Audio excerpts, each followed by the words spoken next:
Former Homeland Security Secretary of the Obama administration, Jay Johnson, joins us now. There he is on NewsNation Now. Thank you, sir, for coming on. We very much appreciate it. It's good to see you. You've dealt with this. You dealt with it firsthand when you were in position as a Homeland Security Secretary. You're watching it from the outside now. What are your observations about what needs to change in the short term? First, Connell, congratulations on your new show. I'm honored to be on The Curtain Raiser. Thank you. First, it does always seem easier when you're sitting on the outside. The problem is, in fact, much larger than what we dealt with 9-10 years ago.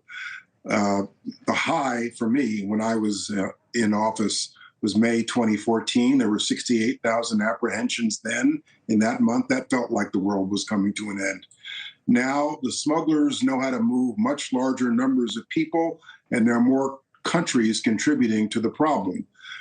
Two alarming statistics I heard over the weekend were 8,900 apprehensions in a single day on our southern border.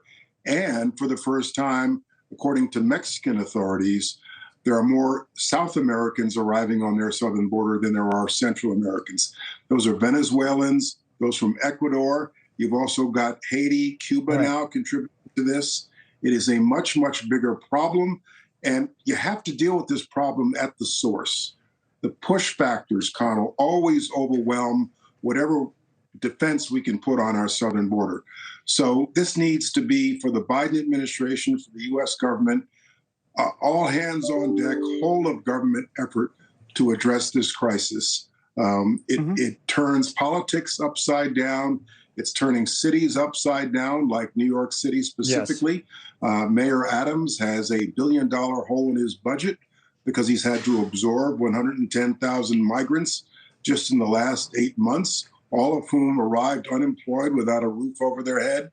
And so I'm hoping and urging that the Biden administration adopts an all-hands-on-deck approach to this. This is a real hemispheric crisis. Now, if we look at the numbers, particularly in Eagle Pass, I mean, the first couple of weeks of September was record numbers. The amount of people, to your point that you already made, coming across is really astronomical, like nothing we've ever seen. When you say at the end of your remarks there that you're hoping that the Biden administration adopts this kind of all-of-government approach, is that a way of saying that even as someone who served in a Democratic administration, you don't think they have so far? Are you criticizing the administration's approach to this point?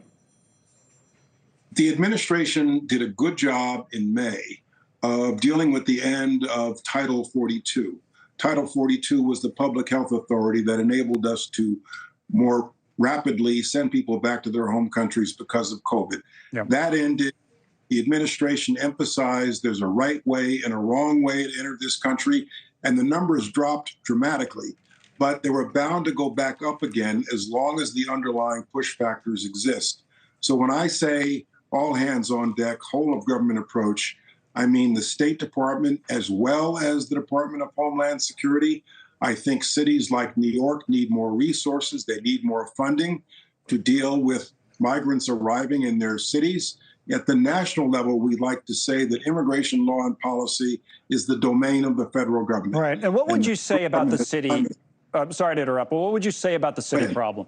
Because that has been an issue that, we haven't seen in past border surges like the one you dealt with when you were in the Obama administration. It's a new issue. When the migrants started to be bussed in, Governor Abbott in Texas and so on and so forth here to places like New York, new issues were created. And suddenly Democrats who had been, at least in their policies that they had been their public-facing policies had been welcoming of immigrants, now found themselves saying, well, boy, this is tough. This is a lot for us to deal with. What would you say about how that has all played out and how it's been handled here locally by the mayor in New York?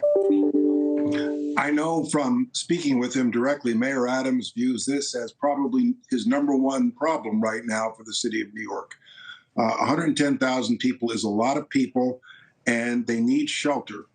And what I was saying before is that the federal government views immigration as their domain.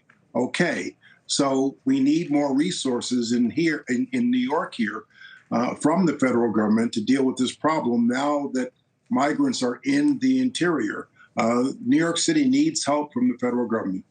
All right. Thank you, sir. Hopefully have you back on to keep talking about this important issue. Jay Johnson, the former Secretary of Homeland Security. Thanks very much for coming on.